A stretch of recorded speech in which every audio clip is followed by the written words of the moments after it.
Red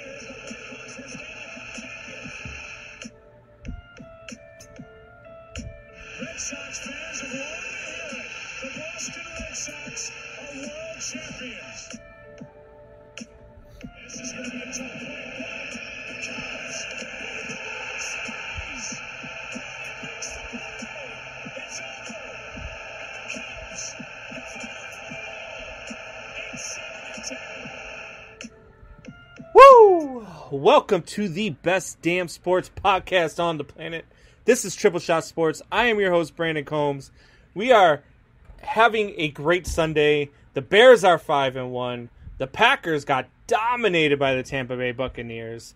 Twist is absolutely out of their mind, and they're probably going to have the Colts back in the top 10. But man, oh man, do we have a whole lot to talk to you guys about tonight. It is an absolute insane week in the NFL. All sorts of things happened that I did not understand, and we would certainly get to all that. But first, I am joined, as always, by Hoffy. Hoffy, what's going on, buddy? Combs, what's up? You must be happier than a pig in shit. Your Bears got a W, and how about my Tampa Bay Buccaneers? Oh! Now they're your Tampa Bay Buccaneers because your Patriots got beat up by the Denver Broncos, huh? That's Bill's fault. But hey, we'll get into that. But you're going to be in an even better mood when my Dodgers come out and put an ass whooping on your Braves, though. How about that? Ladies and gentlemen, welcome to a Boston fan. Their team loses, they hop on another train. That's what they do. From Boston to L.A., let's go Dodgers. Hey, man, look, let's go Braves. Another Game 7 that we weren't expecting. I'm hoping that Atlanta and Tampa Bay were just trying to keep it going. But I think that, look, the Dodgers have the momentum. I mean, the Braves had a chance to put them away, and they didn't do it. This is the first time, I don't know if you knew this, but this is the first time that two teams are starting a rookie in Game 7 of an NLCS. It's going to be a hell of a day for former Boston athletes. Mookie Betts, Tom Brady. You just going with all the former ones, huh? Because your teams aren't looking too good right now. Hey, we're still the city of champions, just not this year. Yeah, absolutely. Hey, let's get into the NFL though, real quick. So, first things first, my picks with Professor Leonard. Right now we're 1-1. We've got the Kansas City and Buffalo at rest on tomorrow. I've got Buffalo +4. He's got Kansas City -4. I had Washington today. Washington did lose the game by 1, but I had them with +2.5. And then he had the Titans -3.5, and I was looking great in that game too, until there was like about 30 seconds to go in the game, and Tennessee decided to score a touchdown, tie it, and then ultimately win it in overtime. So, that's how it goes. It's the first week I lost to him too because Connor James got caught at the 5-yard line because he ran out of steam, even though the Steelers won that. I had them, I think it was like -9 or something like that, and they ended up winning by 7 instead of 14. But at any rate, we'll find out tomorrow who wins between me and the professor. But let's get into it here, Hoffy. I mean, you messaged me earlier. You were heated. Your New England Patriots get beat by the Denver Broncos. I did not see that coming. I want to ask you, because I didn't get to see the game. I was watching the Bears game, so I did not get to see the game. They were on at the same time. How did Cam Newton look on the sidelines during this game? Did he look like the Cam Newton of Carolina, or was he still kind of adapting to that New England Patriots, hey, pump up the team, tell them, hey, we've still got this, and trying to do everything he could do? They just couldn't get it done. There was a point where they showed him on the bench, and he definitely had what I would call that Carolina Newton look, but it quickly, his next series he came out and, that was the best series that they put together all game. So I don't think so. I mean, he was 9 of 11 at one point to start the game, but, Julian Edelman has not been the Julian Edelman of old, and that started last year. It's when you don't have any other receivers to help him out, you can game plan for him. Right. Sony Michel, which I'm not sold on him. We'll get into that. He's out with, the Rona, and he's on IR with an injury. So it's, I love Burkhead and, White, but they're third down backs. They're not your running down backs. So when you got them in, it's really easy to game plan when you know what's coming. And that's not the Patriots of old when you had Gronk, you had Edelman, You had those two backs. You had, a solid running back, and they don't have that talent. And, their young talent needs to step it up for sure, because they're all, a lot of their draft picks. Well, that was the thing when they got Cam Newton. Look, a lot of people were talking about how, Stidham was this thing. I know Wayne G of Infinity Sports, I thought he was out of his mind. He said with Stidham they were 11-5, and with Cam Newton they were 6-10. I didn't think with either one of the quarterbacks. I thought they would be better with Cam Newton than they would be with Stidham, but I still felt like they didn't have enough weapons. And then when you started losing all of your defensive players, who decided to sit out because of COVID, you lost your two key cogs of your defensive wheel. And so I really thought that they were going to struggle. So when they came out of the gate like they did, I was impressed. And now they're sitting there at 2-3 after a loss to Denver. Granted, you give them the benefit of we didn't get to have, a practice for 2 weeks, or maybe one practice in 2 weeks. But you don't like to make excuses. It's the NFL. You've only got 16 games. You've only got, what you can do. And we all knew heading into the COVID that things were going to be different. And you were going to have to do things that you had never done before. And out of all the teams in the NFL who I thought were built to endorse something like that, it would have been a Bill Belichick-led team. And they looked awful today. Yeah, their offensive line did not show up today. I don't know if they decided to all stay at home because they felt that the Rona was in the building and they don't want to catch it. But yeah, they're Cam Newton didn't have more than 1.5 seconds, and we talk about Brady being the GOAT, and I think even if you put Tom Brady on this roster with the offensive line that they have, they might have one win this season. I don't think Tom Brady would even be able to get him out of this hole with the way they're playing. And for those of you that don't know, Hoffy lives with Bob the Builder. So that is the banging sound that you're hearing. He lives with Bob the Builder. Bob the Builder is building things. Yes, she can. But no, so at any rate, the New England Patriots are one of those teams that I feel like may have been blowing smoke through the first 2 weeks. I mean, as a Patriots fan, do you feel the same way? I mean, after that Seattle loss, I thought, okay, they can maybe they can hang, but I have a lot of faith in their secondary, which I've been, for the past couple of years, I've said no. But that defensive line, besides Chase Winovich, I didn't see any of them show up today either. Chip Cannon says people from New England like Hoffy are used to jumping from train to train. Keneal Harris, Zachary O'Brien says Keneal Harry too. Who? Exactly. And he says Metcalf was on the board. Thank you. When Harry was Belichick effed up. Yep. They have a depleted line and haven't practiced in 2 weeks and still could have won. Not worried. I think that you should be worried. I really do, Zach. And look, I'm not a Patriots guy. I've never been a fan. I can't wait to see the times where they're 6-10 or 5-11 and have to deal with that again. I think that they're overdue for that.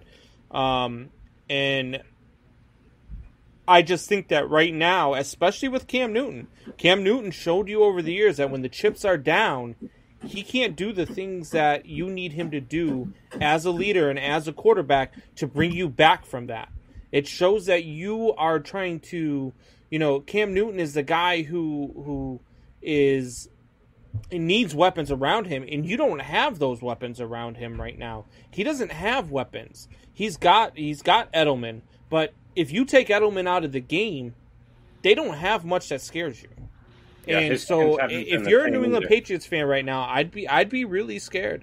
I would. Yeah, he definitely makes Bird and Harry better, but not enough to where I'm willing to put them into the playoffs and say, hey, I look at him, I look at them the same as last year. If they make it there, they're going to be in the first round. They're going to be done. Yeah, I mean, and I don't think they even make it at this point. I don't even blame you for that take. I mean, you look at the Dolphins who won again.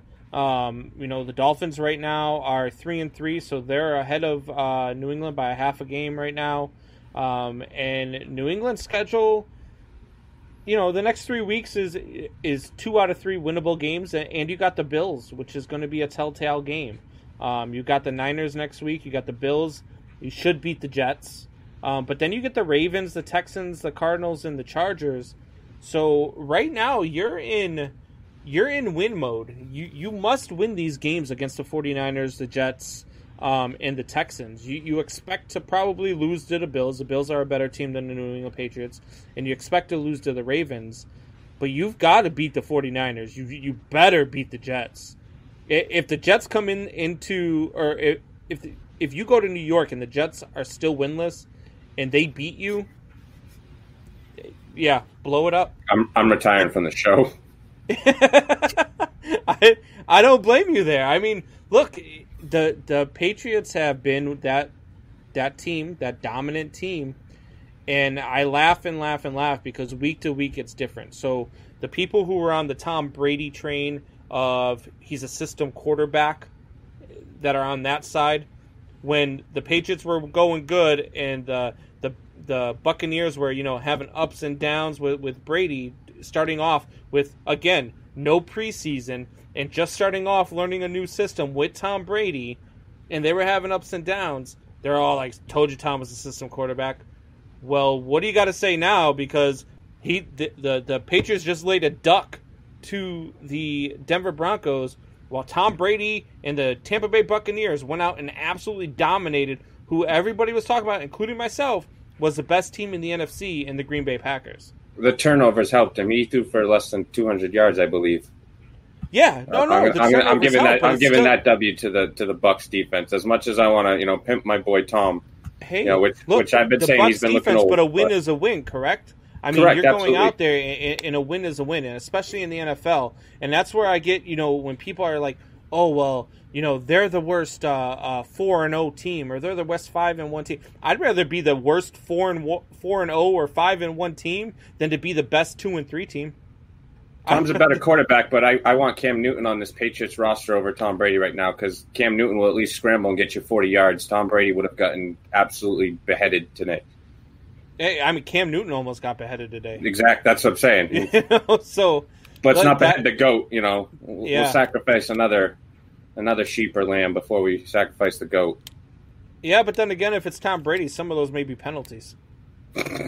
Yeah, I mean, let's be real. So, all right. So here's onto another team, the Minnesota Vikings. How the hell did so many of us miss on the Minnesota Vikings? I had them winning the division. I had them being as the best team in the NFC North. I had them and the Bears both at 11-5. And by the way, for all you suckers who told me that I was way off and the Bears were no better than a 5-11 or 6-10 team, S-my-D. How about that? Because I'm telling you right now, the Bears are 5-1, and they're going to finish this season at about 11-5, like I said from the beginning. So twist, Matt Benz, Mike Reeves, you put your Colts back into your top 10 if you want to. Put them back in there if you want to, and leave the Bears out. Keep leaving them out. I don't care, because you know what? I'll take them out of your top 10 and into the NFL's top 10, because this team is for real. This team is going to compete for an NFC North title, and its defense is for real. But the Minnesota Vikings are not for real. And the Bears aren't even top 15.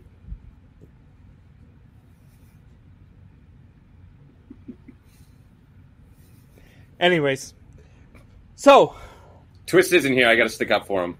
The Vikings, they're watching. I guarantee you they're watching. They're waiting to see what they're going to say on Tuesday if they show up again, pussies. But the Minnesota Viking, I don't understand where with the Minnesota Vikings people are coming out with, you should have seen this coming, because you shouldn't have seen it coming. The Minnesota Vikings have weapons. The Minnesota Vikings have talent. The Minnesota Vikings are really, really good on paper. How the hell are they 1-5? And then I don't understand it. And then they don't even show up today against the Falcons. Yeah, I really don't understand, what the hell is going on there. I think that the way that we missed on the Vikings is a lot of ways people missed on, a team like the Titans and thinking that they were going to have a down year. I had the Titans winning their division at 9-7. They're 5-0. I mean, the way that they came back on the Texans today, the Texans were handling them. The Texans looked really good, and then out of nowhere, the Tennessee Titans come back and win that game. The Titans are for real. And not only did you get beat again as the Minnesota Vikings, but you got beat by the lowly Falcons, who have not done nothing all year long. The defense hasn't done nothing all year long, and you didn't even put up a point until the third quarter. And they just fired their coach. Yeah, there's no fight left in this Minnesota Vikings team. They're done. They're like, I don't. Are you tanking for Trevor Lawrence? Like, I don't know what the Vikings are doing, because I don't understand how they are so good on paper, but so bad on the field. I don't understand it. Did they let go of their coach? During the season, obviously, I think he's gone at the end. Yeah, I mean, you got to do something to turn it around, right? And that seems to be the trend that these teams are doing. I mean, we saw it with the Falcons. We saw it with who was the other team that let go of their coach?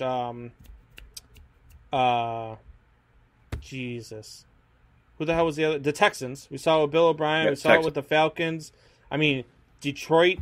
You know, you can make a case that they need to do the same thing. Not a lot of teams do it, and we've already had 2 teams do it. And before week 6, I should say, 2 teams have already let go of their coaches. So if I'm the Minnesota Vikings, I mean, why not make a move? It's not going to hurt. They're obviously not doing well with him, and they've got the talent to be doing well. Like, I really do not understand their 1-5 start at all. All right, so then we got moving on. Looking at, I mean, the Steelers looked really good today. I mean, I thought the Browns would at least show up, and the Steelers just absolutely dominated them, 110% domination. We figured out which Super Bowl the Browns are going to this year. Yeah, the toilet bowl. Mm-hmm. Right down the shitter. Look, the Browns are. They're that team who you don't know what you're getting week to week. They could win big, or they could lose big. They could play you tight, or they could lose tight. Like, they are that team that you don't know what you're getting week in and week out from them. And I think that that's going to be their identity. They're bipolar for the future. I don't understand. I don't see how they do it. Ryan Lawless says Tua time. Really? Tua. Fitz magic. I mean, I don't know if you want Tua in there just yet. I mean, they just went in, smacked down the Dolphins. Fitzpatrick, threw for 191 yards and 3 touchdowns. I mean, granted, it's the Jets, but I mean, you're 3-3. I can't wait for Tua, but not yet. You're 3-3 time. You're 3-3. You're ahead of the Patriots right now. It's definitely not Tua time just yet. I don't think. No, not yet. How does COVID play into the conversation of Tom and Bill without one another? I don't think that COVID plays into any of the conversation with Tom and Bill without one another. I think that out of the teams, and I just said this a little bit ago, Ryan, I think that out of all the teams with COVID and with all the things you were going to find with, all the distractions of COVID, whether it's no practice within 2 weeks, whether it's no, whatever the case is, if you have to move around, shuffle games, you don't know who your opponent is week to week, whatever. I thought of all the NFL teams, out of all 32 teams, the Patriots and a Bill Belichick-led team were the most fit to deal with that. And so the fact that they weren't ready and the fact that they lost that game today and they looked horrible, I mean, it surprised me. I think that Tom benefited today from a really good performance from his defense. And, I mean, look, I think a lot of people want to talk about Tom and Bill and who was better, Tom or Bill. How about this? They were both the greatest of all time at their position. Mm-hmm. Bill is the greatest coach of all time, and Tom's the greatest quarterback of all time. Why does one have to be better? Why does one have to be the reason why they won? How about they're both the reason why they won? And that's something that fans outside of New England don't want to seem to talk about, and then even fans inside New England don't want to talk about. Fans inside New England want so badly for Tom to go to Tampa Bay and not do well. because he's no longer in New England, and they want Bill Belichick to show he's the reason why they were winning. Well, they were both the reason why they were winning. Yeah, just look at him against the Bears, and he's holding up 4th down on 5th down. That doesn't happen with Bill Belichick. So you got Bill's brain. He's looking out for all those small things. Aaron Rodgers today, there was the delay game, and he looked around like, oh snap! Like he completely had no idea what was going on. And that's where your coach comes into play, and that's Bill for you. Right. And how about this analogy? Tom Brady was Bill Belichick, or even vice versa. Bill Belichick was Tom Brady's Scottie Pippen to Michael Jordan. Absolutely. They needed one another to win. That they weren't going to win without one another, and they needed each other to win. And each one of them being on the same team took it to that next level. Tom Brady is his own player with Bill Belichick's brain, and that's what was able to help them mesh so well. So yeah, absolutely. The Braves are already up on the Dodgers 1-0. There are no outs in the first inning. Acuna led off with a double, then a walk from Dustin May. Oh, he finally showed up. So, what's that? Like his 5th hit? Who's that? Acuna? Yeah, he hasn't been showing up. He needs to show up today, but Seager's been He's hot up now. Like I said, Mookie Betts is going to shine tonight. Jock Peterson. Telling you, the Dodgers. I've been calling on the Braves the whole series, but I think the Dodgers offense today. You can't go 4 straight games in the Braves play. to win the series. I know you can't go. This Anderson kid's not going 4 straight games without giving up a run. Never mind, getting 4 W's for his team. I don't see it happening. The kid is hot. The kid is on fire, and no matter your age, no matter your experience, when you're good, you're good, and when you're hot, you're hot. And if he stays hot, there's no reason why he couldn't do that. You and your team were hot until Ryan Lawless started pitching, and what happened there?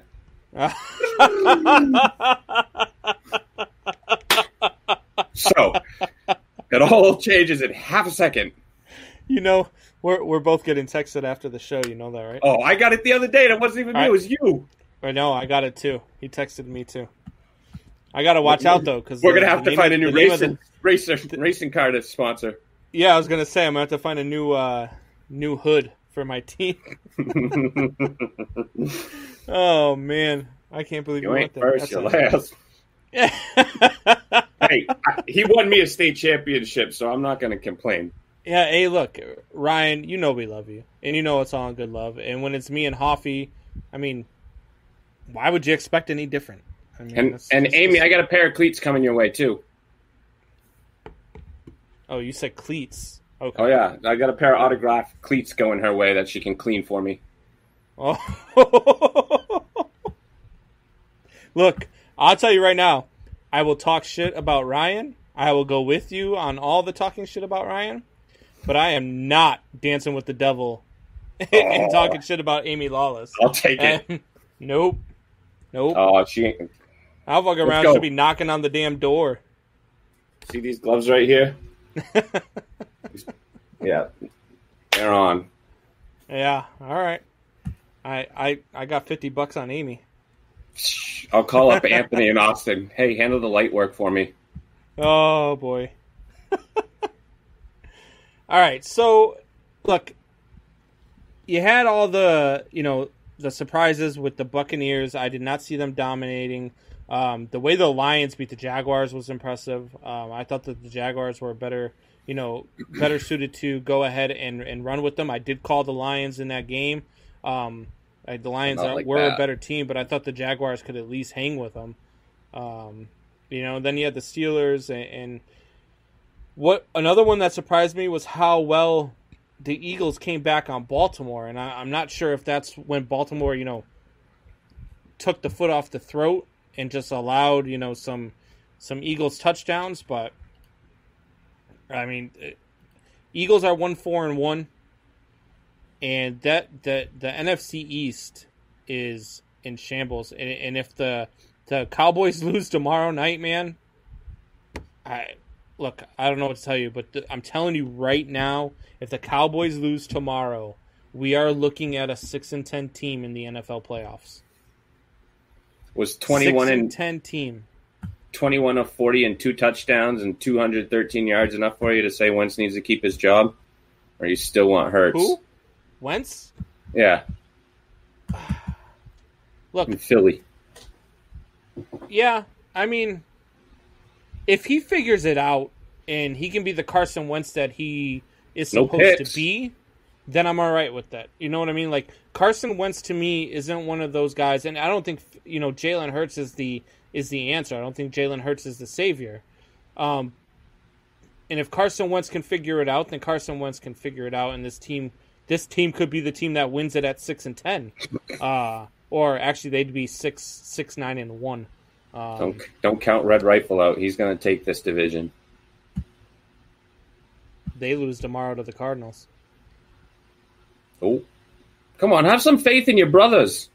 They lose tomorrow to the Cardinals. Look, I do have faith in my brothers. I do not have faith in Andy Dalton. I just don't. You got no faith in the Cardinals QB either. You've been saying he's a bust. Kyler Murray? Yeah. Kyler Murray's better than Andy Dalton. Well, of course he is. I certainly hope so, but you still got to not numbers wise, not stats from what they put up, but you still got a better team on paper. And do they show up for? I think Arizona wins that game easy because now instead of worrying about Dak getting it to CeeDee Lamb and getting the ball to to all of his weapons, the only thing you have to worry about now is Zeke. Contain Zeke and shut down Zeke, and you're going to shut down the Cowboys because Andy Dalton's going to get his completions, but he's also going to make his mistakes. Andy Dalton is going to throw interceptions, and he's going to throw them in bad times, and that's what he did in Cincinnati, and that's what he's going to do here. Look, the game plan has to be for the Arizona Cardinals, for anybody playing the Cowboys going forward, make Andy Dalton beat you. Just make Andy Dalton beat you because he won't. That's just. I mean, if they had an offensive coordinator that knew how to call a game, I'd say. But yeah, I mean, he's probably not going to put his quarterback in the right positions like other teams. I mean, just look at the Broncos game today. It shouldn't have even been as close as it was. That Broncos team should have been running the ball, Yeah. And first down and 10, and all you got to do is run the clock, and they throw a punt pass interception. What are you doing? Yeah. And that's my thing that's been my thing with the Bears. The Bears are 5-1, but there's been some strange freaking play calling down the stretch with a lead. So last week I was yelling and screaming at the TV, and the Bears aren't running the ball. They're passing the ball on second and 3 or something like that, with under a minute to go, and the other team still has timeouts left. Why are you passing the ball? And they did the same thing again today with a lead on 3rd and 2 or 3rd and 3. Instead of running the ball, you pass the ball, and they only took 15 seconds off of the clock in a drive. And you gave the team another chance to come back and win. Granted, it was Teddy Bridgewater. Granted, it was the Carolina Panthers. Granted, you're doing the things that you're trying to win the game, but it's just bad play calling. It's bad clock management.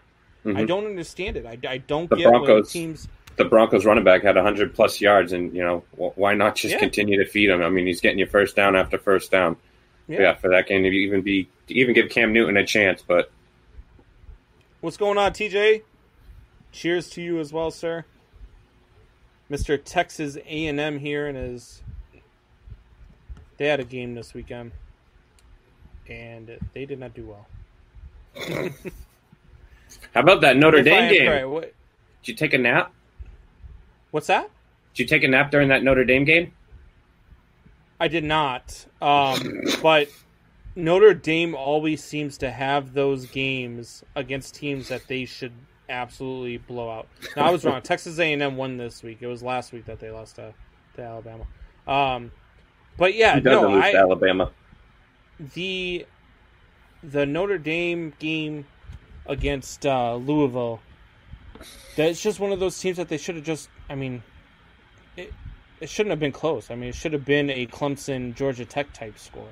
And for whatever reason, Notre Dame always seems to lay those eggs, and a lot of times they'll lay those eggs and they'll lose. But they found a way to pull this one out. So I'm happy about it. it's Notre Dame. I love Notre Dame. I'm a Fighting Irish fan, but I don't, I still don't think that team can compete with Clemson, Alabama, Georgia.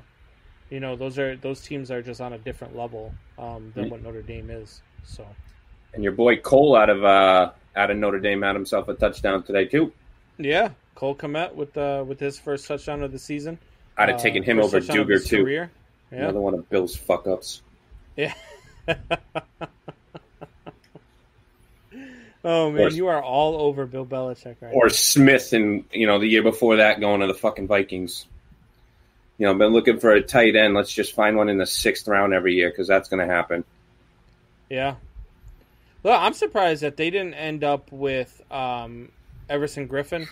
I'm surprised that there were a lot of defensive things that would have just put them over the top as the best defense in the NFL, even with as good as they already were.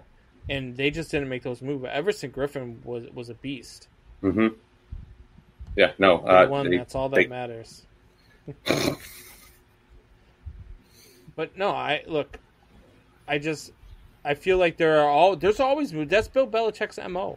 Bill Belichick does not take draft picks for some reason. He likes to trade all his draft picks. Trade all of his first rounds for 4th and 5th rounders and a player here and there. That's what he's done his entire career. That's what he's done the entire time. Are you going to take high? Are you happier with high honors with A's and A minuses, or would you rather honor roll with all A pluses and a B plus? I'm happy with 6 Super Bowls in 20 years. Yeah, but I mean, you got to be able to draft. You can got to be able to replenish the talent that you're going to lose. Yeah, but I mean, look, this is where you show your New England fan spoiled fandom. Is when because I think we should win every year. What fan doesn't think we should win every year? In 20 years, and I'm sitting here as a Bears fan and haven't seen one since '85. Yeah. Yeah. Well, let's not talk about that one either. You prick. Yeah. Why not? I mean, 46-10. I can't. Who did we beat in that one? Can't remember. Go fuck yourself. You probably don't remember because you probably didn't even see it. Just like you haven't seen Michael Jordan. 46-10. Oh yeah, we beat that. We beat that. Are you team. Too busy opening up the refrigerator for your father?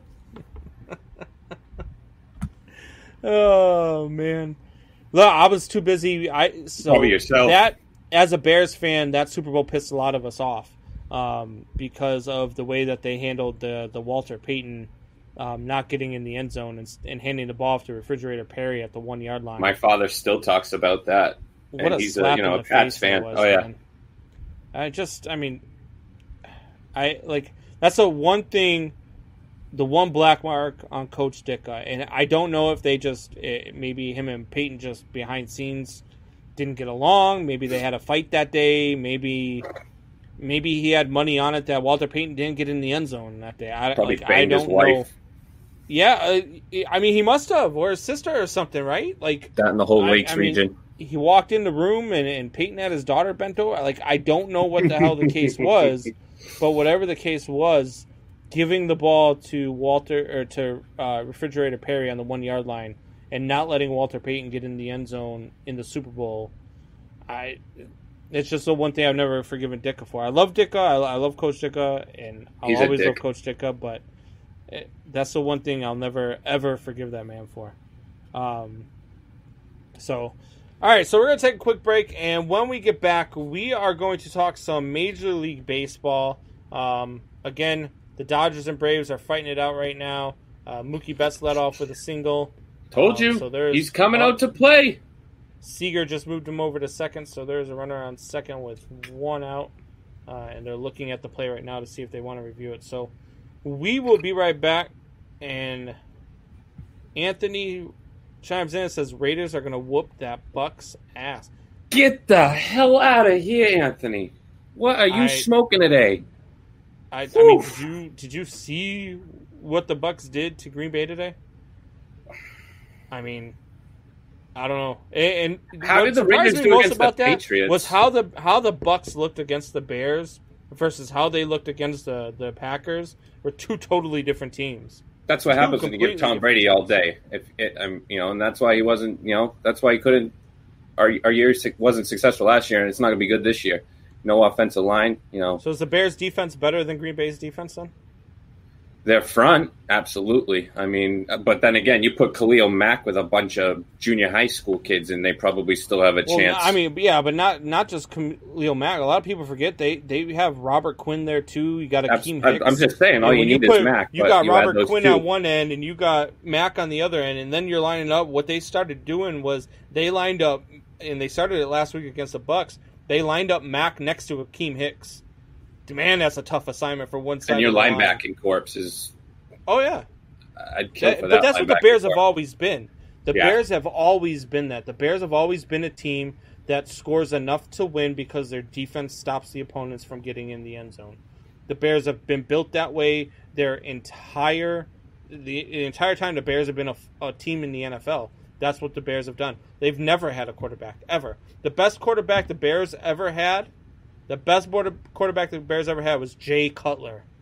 And that's telling you something. Jay Cutler holds all of our passing records. Cutler. That's what happens when you throw it 60 times a game. Hey, we're gonna run a pitch here. Okay, go deep. Yeah. Yeah. And so that's when people start saying, oh, well, I was talking to the boys from Twist today. I said, Benzie, if the Bears aren't in your top 10 this week, I'm going to annihilate you. And that's when. Do you have a backup computer? Reeves came back at me with worst 5-1 team in NFL history. Look, I'd rather be a 5-1 team than be your Minnesota Vikings at 1-5. I'd rather be the worst 1-5, worst 5-1 team than the best 1-5 team. Tied for first place. Yeah. So what? It doesn't matter. Look, winning the game is what matters. How you win does not matter. A win is a win, especially in the NFL. And the way the Bears are winning is the way the Bears are going to have to win. They have no choice. That's the way the Bears have to win. That's the way they've always had to win. So you can sit there and you can say, yeah, they're 5-1, but they should have lost this one or they should have lost that one. Well, yeah, but they didn't. They still won the games that they should have won. But we saw this from the 49ers last year, and then Patty Mahomes took care of them. So if your Bears, if the Bears make it to the Super Bowl and lose, it's a successful season. Oh, if the Bears make it to the Super Bowl and lose, it's a successful season. I get it, but I'm just saying, do you seriously put your defense against Pat Mahomes and think that they have a chance? Yeah, absolutely. That Bears defense is very good. Kyle Fuller is probably the most underrated cornerback in the league. Jackson. I wish the Patriots got him 4 years ago when they had the chance. Eddie Jackson is a beast. That Bears, the middle linebackers are very good. The Bears are very, very good at defense, and I feel like they can stop just about anybody. We're going to see it later on in the year. I mean, the Bears do not have an easy schedule by any stretch of the imagination. I know we still have to play the Saints, even though the Saints haven't looked like the Saints of old, the Saints that we're used to. But we've got the Rams on Monday Night Football next week. Then we get the Saints, the Titans, and then we get the Vikings and the Packers. So it's not an easy stretch. But if you go through this stretch and you beat the Rams, which I'm telling you right now, the Bears should beat the Rams. The Bears are a better football team than the Los Angeles Rams. They should, but they won't. The Saints will be a test, and the Titans will be a test. And the way the Vikings are playing, me, you, and 5 of our friends could go out there and beat the Vikings because they're just not playing good football right now. Careful, your Bears just went from 10 to number 20 in Twist Power Rankings. I didn't hear what you just said. Siri took over as usual. I don't know what the hell's going on right now. I said you better be careful. The Bears are going to go from 10 to 15 in the power rankings. Keep talking shit about the Vikings. Yeah, fuck the Vikings, and to hell with Matt Benz and his top 10. I hope his new bride, his beautiful new bride, I hope she locks the liquor cabinet before breakfast the day that he comes up with his top 10. All right, guys, so we are going to take a quick break. We will be back here relatively shortly. Listen to some Mises, and we will be back in just a few moments.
All right, we are back. That was my boy Meezus, man. Ride with the Roof Off. That boy gets me pumped up with his music. All sorts of stuff going on. All right, so last night, and it's too bad Jay's not here because I think that's why he didn't show up tonight. I think he is very, very upset about his Houston Astros and the fact that we were right and the Houston Astros are not in the World Series. And Dansby Swanson just went deep, upper deck, 2-0 Braves. Yeah, they squandered that first inning opportunity. They did. But I'm telling you, that their offense is going to put up another big number. Tampa Bay, yeah. Well, I don't know, man. Look, Atlanta's you squandered an opportunity, and now you give their starter a chance to recoup. And he's shown how good he is so far in the playoffs. And if you let him settle in, you didn't capitalize. And we all know, especially in baseball, you start leaving runners in scoring position, you start not capitalizing on a pitcher who's struggling, especially early, it doesn't usually end up well for you. It just doesn't. I still got faith in Mookie Betts and Bellinger, Seager, Jock Peterson. I secretly think that you wanted a Dodgers-Astros World Series all of a sudden. Even Muncy, and I fucking can't stand him. He's going to have a game today, too. Fucking clown piece. All right, so Tampa Bay last night goes out and beats Houston in Game 7. They name, I can't even pronounce his name, Azarena or Arazarena, however you pronounce his last name, was just unbelievable in this series. 4 home runs. I think he hit over 400. Just unbelievable all series long. And the Tampa Bay Rays, to me, and I said this heading into the playoffs, they were the best team in baseball all year long, and they're still the best team in baseball, regardless of almost squandering a 3-0 lead. They didn't squander the 3-0 lead. They went out and got it done in Game 7. Are they going to dominate the playoffs? Are they going to dominate the World Series? Are they going to be the favorites in the World Series? No, I think... Regardless of who wins? No, I think... I keep talking about the Dodgers, but now I'm going to contradict myself. Well, say Dodgers or Braves. If the Dodgers get there, I think it's going to be similar to this series where, they're going to lose their games for not scoring their runs, but they're going to win their games and they're going to put up big runs. I know that this Tampa Bay Rays pitching staff is probably even better than the Braves and the other pitching staff that the Dodgers have gone against. They're good, but they're good and they're deep. Yeah. They are so deep at pitching. Well, the Braves have a bunch of, they're pretty deep as well. But I think, the Braves match up pretty decent pitching-wise. I think that, I give them a chance. I think the Dodgers, I think they go to 7 games. I think they get them 3 games with their offense, but that's the most I give them. I think they come up short again this year if they make it. So do you attribute, and I was thinking about this last night, like what is causing the fact of these teams who are really good, like the Rays and the Braves are, to squander these leads in the series? Are the Astros and the Dodgers just that good that you couldn't just put them away and their backs against the wall? Or is it the fact that you're playing night in and night out? There's no off days in between games like a normal 7-game series. So you can't set up your pitching staff the way you normally would in a 7-game series. You're not going to have your pitcher go game 1, game 4, and game 7 because you're not going to bring them back on 2 days rest twice. So that, do you feel like that attributes more, or is it the fact that the Astros and the Dodgers are really good? I think it's both. I mean, you are professional athletes. I think a lot of it's going to attribute to the hometown, the crowd. I know that people, players are probably going to say like, it doesn't matter to them. But I think we're foolish to say that, me as a homer, a Boston fan base doesn't make the difference at a Boston Red Sox game, or a Yankees team in the playoffs does, at Yankees, it's a much different environment. Everything's a complete different story. But, yeah, you're allowing, the players that get hot to continue that because they're playing game in and game, night in and night out, compared to, other seasons past where you have the games off in between. And, you're allowing the pitching staff such as the Braves and the Rays to every night, just instead of throwing a bullpen, they're just going in and throwing their one inning and such. And it's all just a routine to them now. So I feel like in the National League Series, I feel like it's the Dodgers were just that good, and they weren't going to go away quietly, and they've been able to climb back into this series. In the American League, and I know people are going to say, oh, it's just because you hate the Astros, you haven't wanted them to win, and you're just an Astros hater. But I feel like that is the reason why Tampa Bay didn't put away Houston, was because they couldn't do the lining up of the pitching staff. They couldn't do the things that they needed to do to put Houston away. Houston was not that good. This is a team that we're talking about that hit 240 during the regular season. I mean, 240 as a team is what they hit. They finished 2 games under 500. They just weren't that good. And then, Carlos Correa did some magical things. You had Altuve who hit pretty well in the playoffs. Yeah, Altuve hit 462. Brantley was 346, but and then Diaz off the bench was 417. But everybody else continued their 2020 numbers of Springer 233, 259 for Correa. So yeah, they're but at the same time, when I hate the Astros and such, but you do have Springer, Altuve, Brantley, Correa, Bregman. Right. Correa hit 362 in the playoffs. Altuve hit 375. Brantley hit 346. Diaz hit 353. But yeah, you're right. I mean, after that, you had George Springer hitting 263. Bregman hit 220. You had Gurriel hit 114. Reddick hit 194. Maldonado hit 171, which you don't. Maldonado's in there because he's a defensive catcher. He might be one of the top 5 defensive catchers in the game. Very underrated defensive catcher, but he can't hit a lick. I mean, he just can't. He's never been able to really hit, so you don't expect him to hit. But the other guys you do, you expect a Gurriel to be able to hit, and to hit 114 in the postseason is just abysmal. And I don't know if they were lacking because they didn't have any garbage cans this time around. I don't know if they were lacking because they didn't have any buzzers this time around, but they were certainly lacking. And did the 60-game season take its toll because it was a 60-game season? Do you feel like that played a big part into the struggles of a lot of guys? Because it wasn't just the Astros that struggled. I mean, let's be clear. You had, even on the Cubs, you had Javi Baez hit in the low 200s. You had Chris Bryant hit in the low 200s. Anthony Rizzo hit in the low 200s.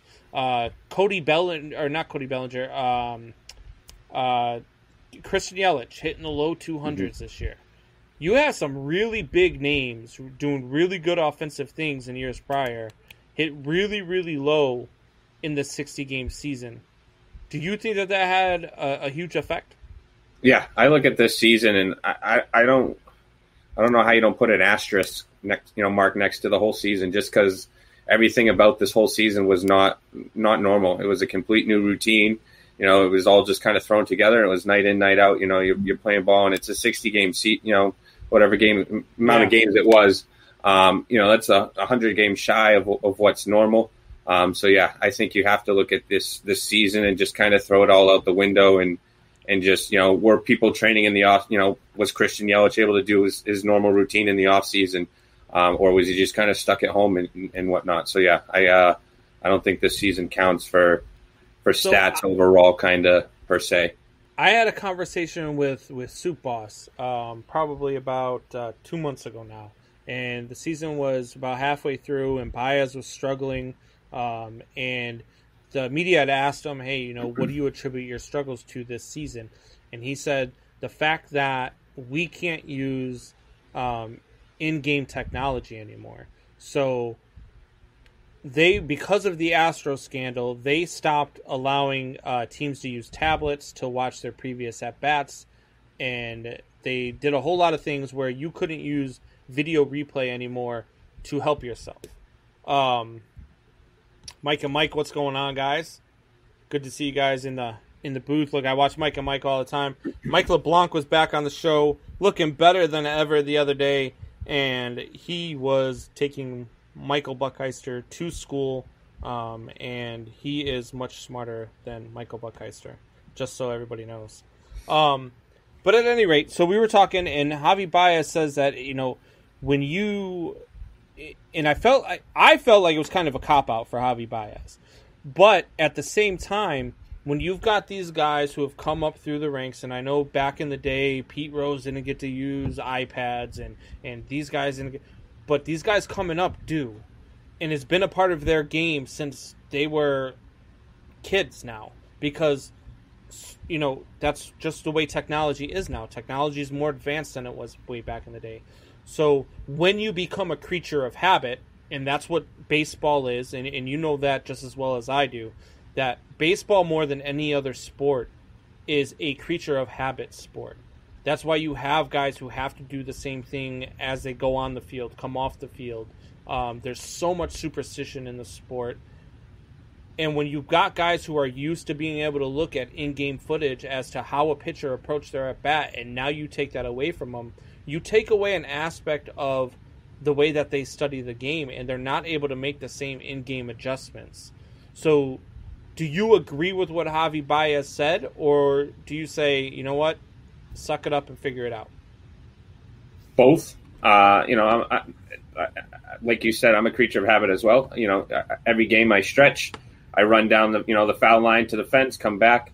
But at the same time, like you said, we have all these, you know, these media outlets nowadays. So you have YouTube. So, I mean, you're not going to get your last at bat, you know, coming in the first inning of the game, and it's now the fifth inning, but you can still, you know, get prepared before the game starts and look at what this pitcher is going to be, you know, what he's got, what his stats are, and just kind of, you know, study off of what film you do have. But if you're taken away from, you know, your in-game, you know, footage and whatnot, you know, I do understand why that would throw players off and they would have a down year, especially with everything else that's going on, all the other changes thrown at them. But at the same time, you're a professional ball player. You've been playing baseball your whole life. So, I mean, to say that you can't hit a fastball or whatnot is, you know, dead wrong. Yeah, I mean, look, I feel like a major league player should be able to make the adjustments without looking at the film. But at the same time, I understand. Like I tell my kids all the time, like when I'm teaching, like I coach hockey and I coach baseball. And what I would tell all my kids is go play a video game, especially in hockey. I say, if you want to learn all the rules, you want to know what icing is, you want to know what offsides is, go play NHL on whatever you have, Xbox, PlayStation, whatever it is you have, and turn on all the rules. Don't turn off anything. Don't make anything easy mode. Turn on all the rules and play with that, and that's how you learn. And it's the same thing that you just want to express to these guys.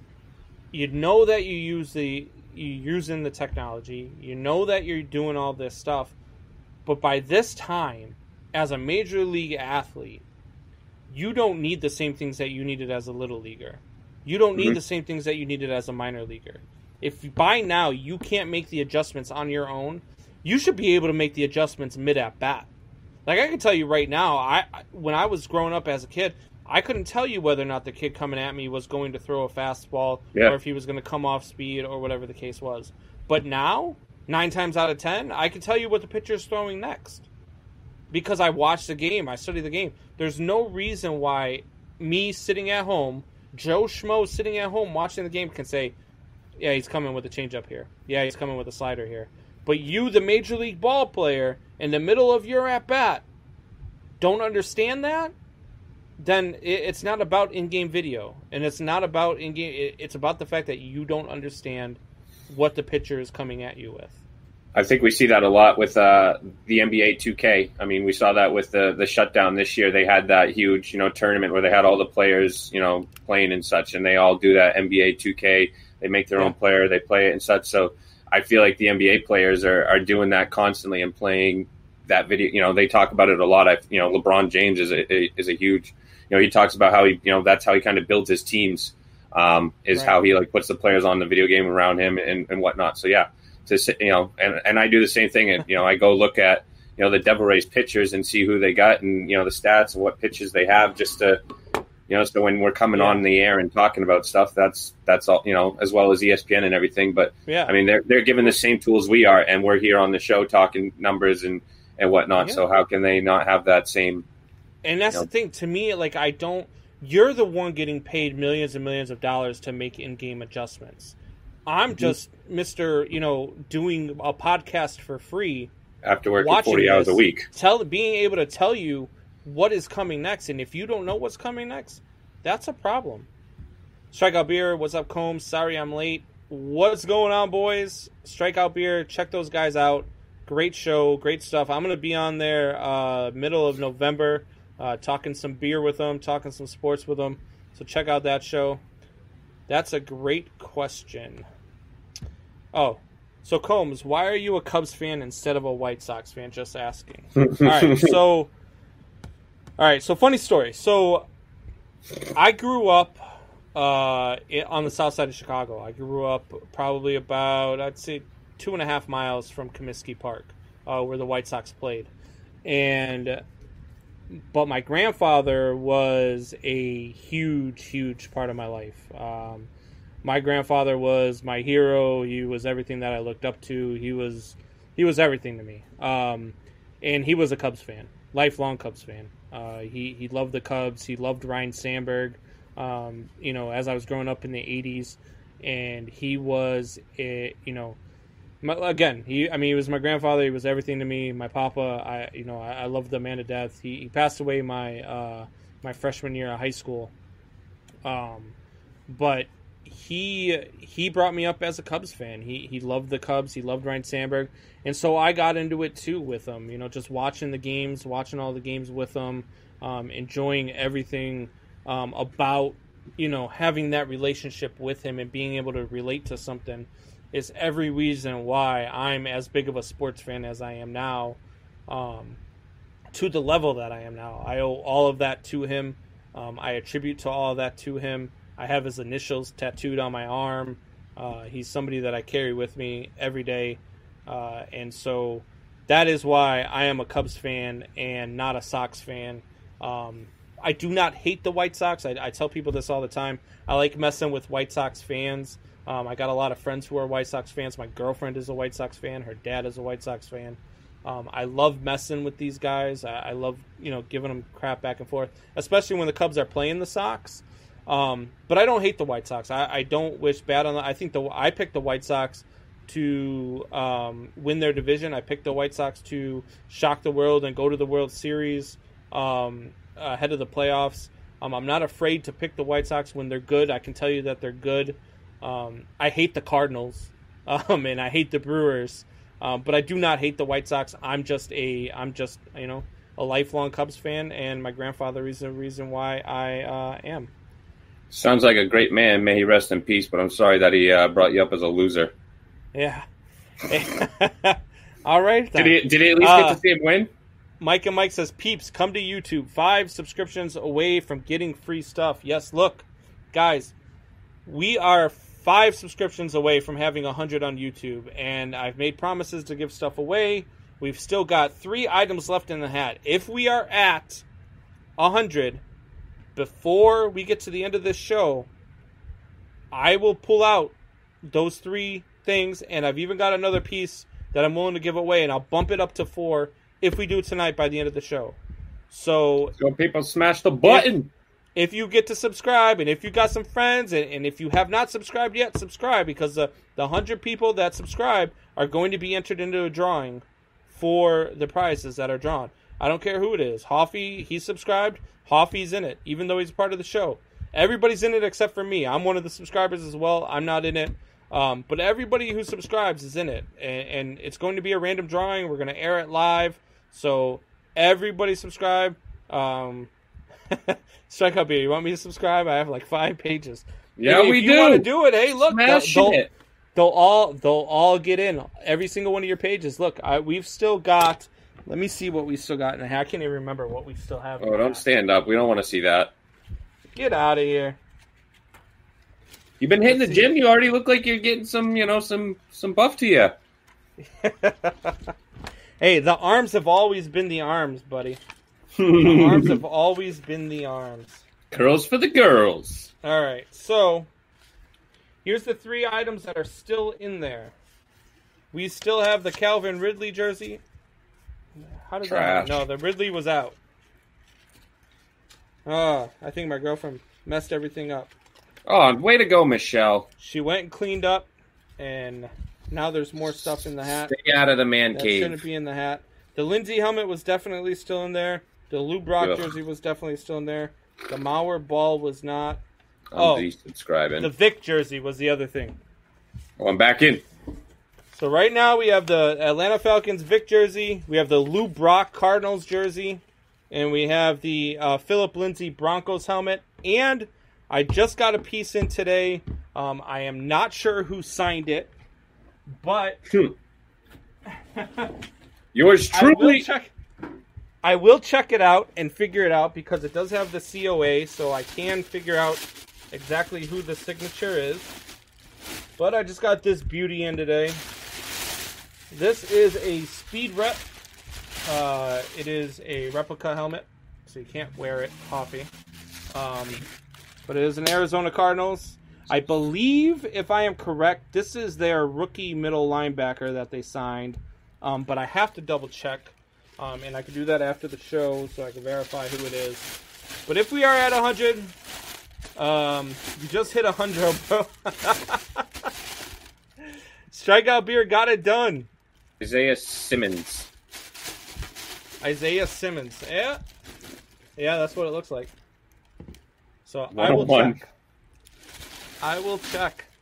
All right, guys. So we're at 101. So we will definitely draw some prizes. If it's the Broncos one, I'm smashing it, and I'm taking a video of it. My girlfriend will be extremely excited to get that Michael Vick jersey out of the house. We are the proud owners of a beautiful pit bull. So ever since that Vick jersey has come into the house, she has yelled at me until I get it out of the house. So she will be happy. Strikeout Beer, congrats, man. You deserve. Hey, guys, look. Strikeout Beer has been huge supporters of Triple Shot Sports ever since we got on the scene. I've done a lot of stuff with Rapid Dave. He does his YouTube where he does Fortnite every day. I'm watching while I'm at work, getting in with him, playing with him guys on Friday nights. And so, I appreciate everything that they've done. Alan and his, his part-time nerd and everything that he does. I love those guys over there, and I will continue to support their stuff. Whether or not they are part of the All Access Sports Network, I will always continue to support them as they have continued to support me and the show. No so outs. Let's see here. Second and third, no outs. Here we go. 1 practice in 2 weeks. Cut it out, Mike. They still have no offensive line today. And no defensive line. Buck Kaiser says, I'm a realist. They looked bad today, talking about your Pats. They did. Like I said, they have no offensive and defensive line. Chase Winovich is the only defensive lineman, and he's not scaring anybody. He's just, our your cornerbacks can be as amazing as they are, but they can't cover for 20+ seconds when whoever they're going against has all day to sit in the pocket and throw. I mean, if that was Mahomes or if that was even Lamar Jackson or any other decent quarterback, that could have been an absolutely atrocious game. So the Pats have had one practice. That's a lie. Maybe Cam. Pats got hot and looked good. They looked like a crap team today. Just face it. I'm a Lamar hater. He's trash. Look, the Patriots, and we said this at the beginning of the show, the Patriots are one of those teams who I believe were blowing smoke at the beginning. I believe that they did get hot. I believe they surprised a lot of teams who came out of the gate. Again, this is a season where we did not have a preseason. So teams, especially like the Tampa Bay Buccaneers, who came out of the gate and did not look very impressive through the first 3 weeks, just came out and absolutely dominated who everybody was thinking was the best team in the NFC in the Green Bay Packers. And without, you could attribute to whatever. You could say anything you want about how starters don't play in preseason anyways, or this or that. The preseason is still there. And the preseason is still allowing you to do the things that you need to do to grow as a team, especially when you're in a new system. The Patriots jumped on a couple of teams that just weren't ready for them. And I feel like the team that you saw today and the team that you saw the 2 weeks ago is more of the Patriots team than you're going to see than you saw against like the Seattle Seahawks when they came out and surprised everybody and played close with them. I don't think that the Patriots are that good. I didn't think they were that good from the beginning. I had them at a 6-10 team. I moved them up a little bit after Cam Newton. I said maybe 9-7, but they're not that good. And Michael Buckheister, who wants to talk trash, Michael Buckheister also said the Detroit Lions were going to win their division at 10-6. And hey, they look like a Super Bowl caliber team today. Yeah, and who'd they play? Your boy. You've been hyping his train up all season long. I picked Detroit to win that game. I know, but you've still been hyping up the Minshew mania all year. But I have not. My co-host was a Minshew guy. My co-host was the one who was drafting Minshew in the first round of every fantasy. Bullshit. You were always 300+ yards a game, Hoffy. That was not me. That was not me. I think you're thinking of somebody else. I was not. Look, I like Minshew. I think the guy's funny. I like the episodes. Go back. I like when guys like Ryan Fitzpatrick come at him and say something about his mustache, and he says, "I'll leave my elders to it because they can't grow mustaches, especially the really elders." Like when he talks about stuff like I like guys like that. And with all the injuries that have come out, I bet if we have preseason, those don't happen. Look, an ACL is an ACL. I don't think a preseason stops an ACL from blowing out. I think your ACL blows when your ACL goes. Yeah. I've never seen anybody say. I've never heard a doctor once say, "Well, if he had stretched better or if he had played some preseason games, that ACL wouldn't have gone." I've never heard that once in my life. No, we're talking reps and being on the same page and being able to hit your player on a comeback route on a 10-yard comeback route, or is he going to run it 12 yards? And an ACL is about how you get hit, how you land, how you pivot. That's when an ACL goes. That doesn't have anything to do with with practice. It doesn't have anything to do with preseasons. That doesn't have anything to do with anything. I talk shit about our draft picks, and yet Sony Michel and our offensive lineman from 2018 both started this. They're actually the first one. The lineman did not play at all the first season. He was on IR. Sony Michel, started on, I think he missed like the first 3 weeks, and here he is, 3 years in, and he's still missing every couple weeks. So, and that really hasn't even been from playing it, whether that's practicing or whatnot. But these guys have, had injuries from just before they even start their NFL career, and that's clearly, obviously, hurting them because you can see it today that Harry is not someone that You had DK Metcalf, Deebo Samuel. You had plenty of other wide receivers. He was the second wide receiver taken in the draft, and he's not even top 10 out of that whole entire draft of wide receivers. Right. Yeah. I don't know. I think that What does it say? He keeps going, man. They're going back and forth. I'm pretty sure the Pats have like the most on the COVID-19 opt-out list. Yeah, I mean, not having Hightower and Chung, but that doesn't. They still gave up. Hightower and Chung wouldn't they don't play been offense. able to help you put up more than 12 points today. Yeah, so, they don't play offense. Yeah, we got an ACL. It's safe the last 3 years here. No ACL tears before that. 6 in 2 years. ACL. Oh Jesus, we're gonna go into the freaking... but that's also high school. That's not the NFL. I mean, I'm not sure that ACLs are more of a thing in the pros than they are in high school. We also have when you're younger, man, you're limber. Players. You can stretch more. Hell, when I was younger, man, I could do freaking somersaults. I could do 20 pull-ups when I was in the Marine Corps when I was 18. Now, if I did 2, I'd die. That's just a fact. As you get older, shit starts tearing. I'm nominating you for the 25 push-ups for 25 days suicide prevention thing.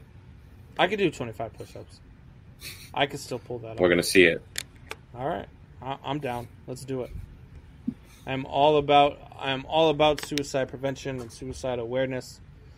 They have the most on the COVID list because they don't follow rules. Bill is losing the team. Cam is hot take. I mean, he did have, Stephon Gilmore over for dinner and, passed on the Rona. So is Bill losing the team, Hoffy?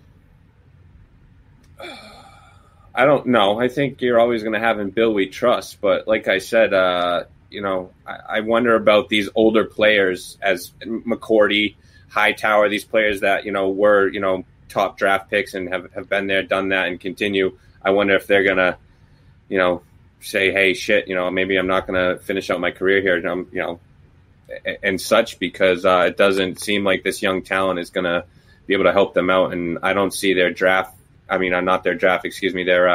salary cap, dropping anytime soon and allowing them to go out and, fill the holes that they need. I think they're going to have to do that with the draft. So I don't have faith in, in our top picks. Yeah, look, I don't feel like Bill's losing the team. I don't feel like Bill Belichick will ever lose any team that he ever has. I just feel like there's just not enough talent. I mean, at some point you have to have talent to win. Mm-hmm. And the New England Patriots just don't have that right now. I don't even think Edelman's Edelman anymore.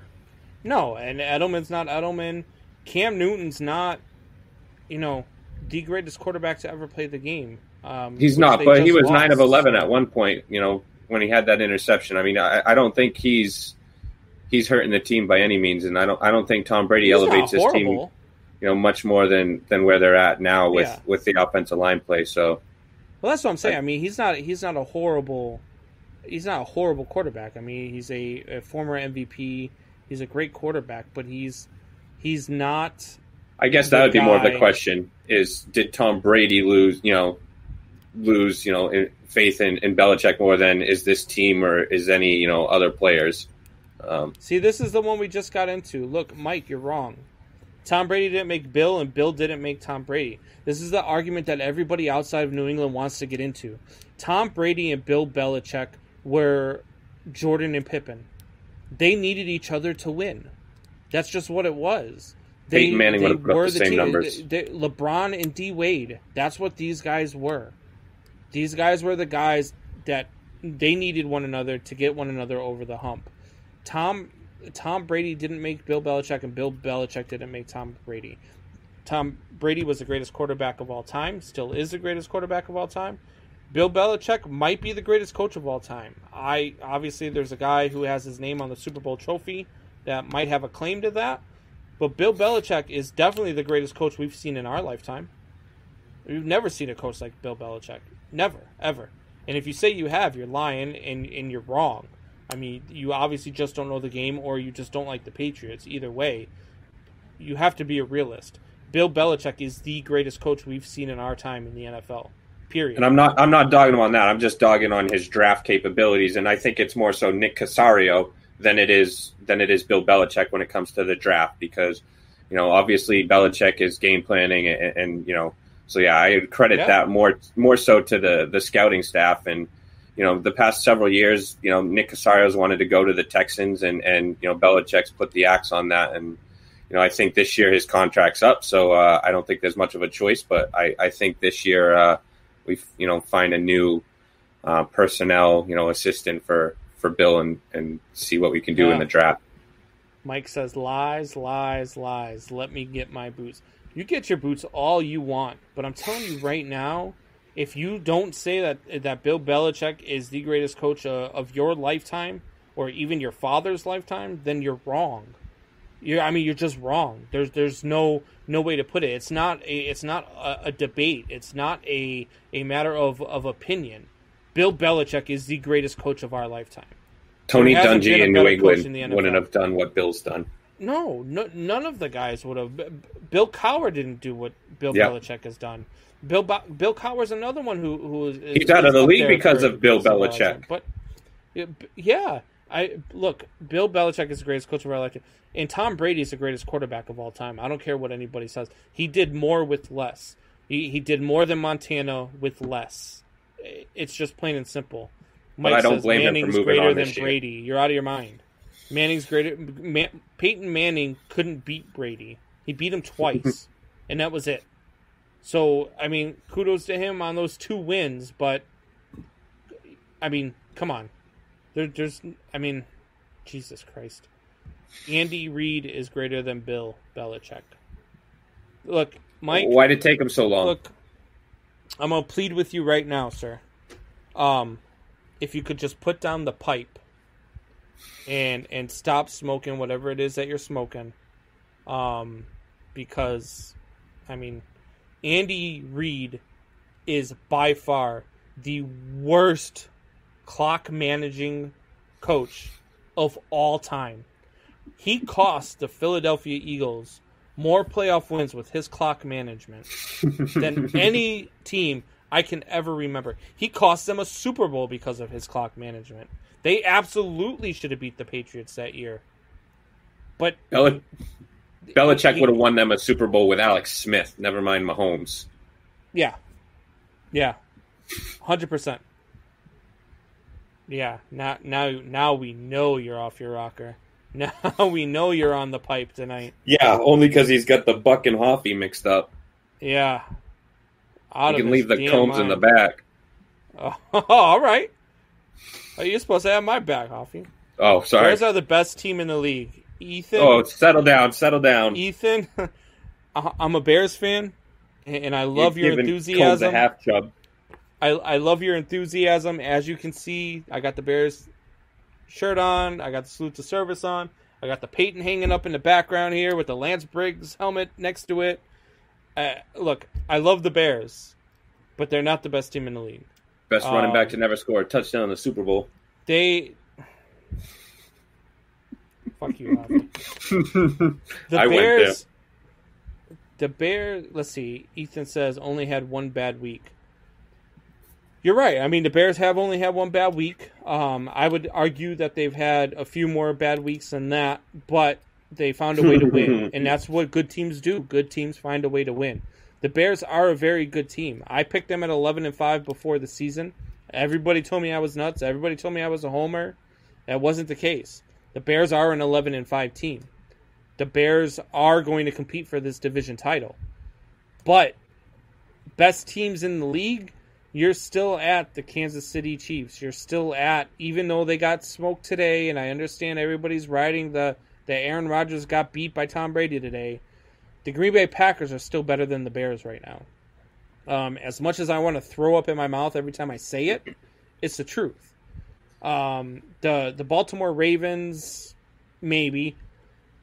Though I think the Bears defense could shut down Baltimore. And I think I think the Bears defense can play with any team in the league. Yeah, I'd like to see the Bears against the Packers after today because Aaron Rodgers was... Well, you're going to see it in a couple weeks. We got Green Bay in about 3 to 4 weeks. You ain't got to wait long. The Bears do have some good games in between now and then, too.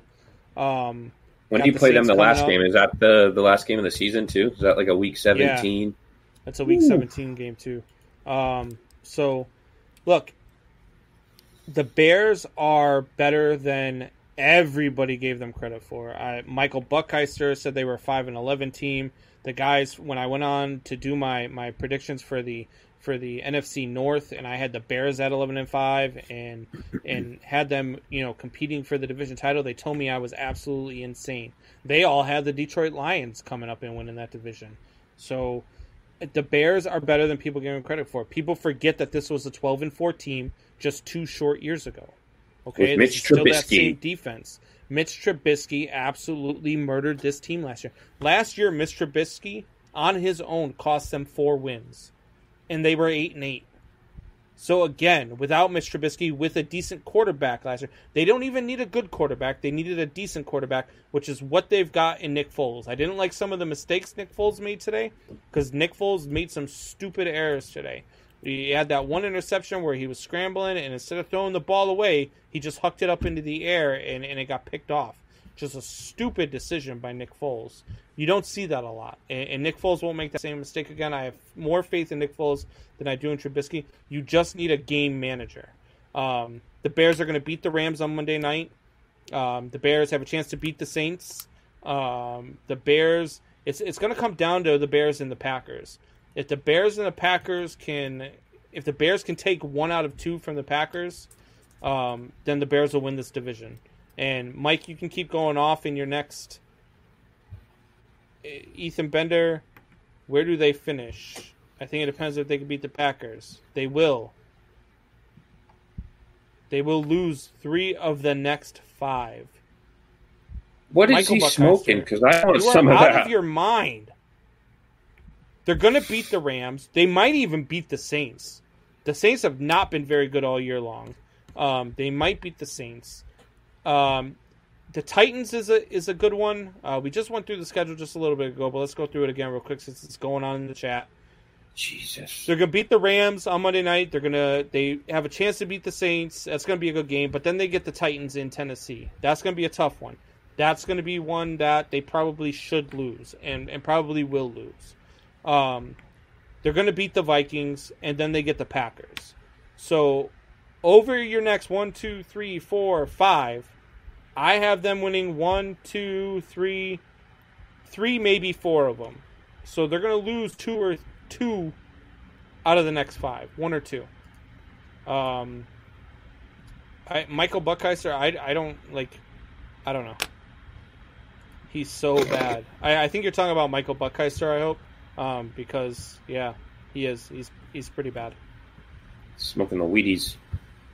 This is a joke, right? No. What was a joke was your prediction for the Detroit Lions to go 6-10 and the Bears to go 5-11. So what you're telling me is for the Bears to be a 5-11 team, they're going to lose out. That's what's a joke. You're out of your damn mind. I could see it if they go with Mitch Trubisky. 3 losses the next 3.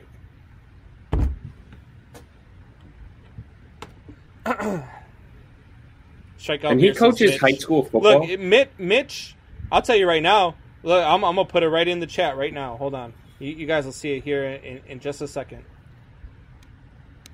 Put it right in the chat for everybody to see. Nobody wants to see your... Never mind.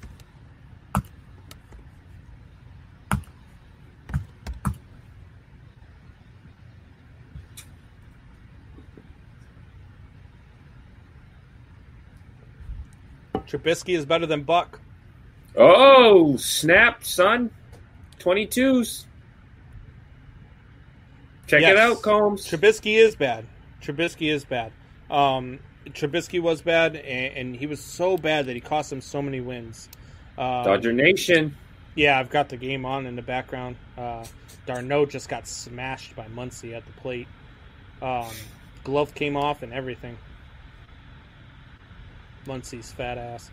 But yeah, no, look, the Bears, I mean, you're wrong, Buck. I think you're just doing it to try to get a rise out of me, try to get me yelling on the podcast, which you're pretty damn good at. But I mean, it's laughable to me. It's laughable to me that you still feel like the Bears at 5-1 aren't for real. They beat the Buccaneers, who just dominated the Packers. The Bears are a contender. The Bears are a contender not only for the division, but they're a contender in the NFC. So they're definitely better than any team in the NFC East. When you go to the NFC South, you got the Saints and the Buccaneers. I believe they're better than the Saints right now, and they already beat the Buccaneers. Then you go over to the West. They're better than the Rams. They're going to beat the Rams. They're probably Seahawks. So look, I've got the Bears right now in the NFC as a top 3 team in the NFC. Absolutely, 100%. You agree, Hoffy? I mean, the only thing I'm not sold on is just the quarterback play. And I mean, he doesn't have to be Mahomes-like, but he just needs to be a game manager. I think Nick Foles, if he can just manage the game like he did for Philly in those postseason runs, then yeah, absolutely. Especially if he can get hot, because again, we saw that in the Philadelphia playoffs. He hung there with Tom Brady, put up 500 plus yards, and he hung there with Tom Brady last week. So yeah, I'm going to say in a big game in the playoffs, right now during the regular season, the Bears are the Bears. I still think they're a top team, and like you said, they'll be in the playoffs. But come the playoffs, I think it depends on what Nick Foles shows up. Yeah, absolutely. I mean, it's 110%. It does depend on Nick Foles, but all Nick Foles has to do is manage a game. Yeah, exactly. Because that Bears that's all I mean. defense is so good, so good. I mean, they there's not an offensive line right now that can handle what they are bringing to you. Because, 16 of 28, 200 yards, and run the ball. That's really all you need from him. This is proof that Michael Buckeiser is drunk. Want to make is 5 in the next 5 weeks. Keep talking. I don't know what that means. Go back to English class first and reword that. Want to make is 5 in the next 5 weeks. Is your 2-year-old typing right now, Mike? Is that what's going on? Sounds like we're speaking Chinese. Wanna? Wanna make is 5 in the next 5 weeks. Keep talking. Okay. And anyway, put that one to bed. The Dodgers just hit a home run, I believe. Am I wrong? Mm-hmm. Oh no, that looked like a replay. No, it's still 2-2. 2-2. Okay. But at any rate, the Bears are a contender in this division, and they are 5 weeks, 5 losses. Wrong. I don't think they beat the Packers to win the division, but I think they might beat them in one game. But I still think the Pack win this division. But I still like we said, if Nick shows up and just manages a game in the playoffs, they can go on a run, and they can and in the playoffs it's a complete different game. The weather, it's all about running the ball, and you got to go against Khalil Mack and the rest of that that front line. I'm not liking that third quarter, negative 32 degrees if you're playing in Chicago or Lambeau or wherever the hell you're playing those Bears. Yep. And then even after those 5 games, you get the Lions, the Texans, the Vikings, the Jaguars, and then you close off with the Packers. So, look, I've got them winning at least 3 out of the next 5, and then I got them winning 1, 2, 3. I got them winning 4 in a row after that. So that's 7 more wins right there. That's 12-4. Heck, that's about where the Packers might finish. Even if they do go 2-3 in the next 5, if they go 2-3 in the next 5, then what? Then they're 7-4, okay. And then you go to the Lions, Texans, Vikings, and Jaguars. 4 wins right there. You're 11, and then you finish the season with the Packers. And if you lose to them, you lose to them, and you're 11-5. If you win, you're 12-4. Like, this team is better than what anybody wants to give them credit for, and I'm fine with that. Keep sleeping on them.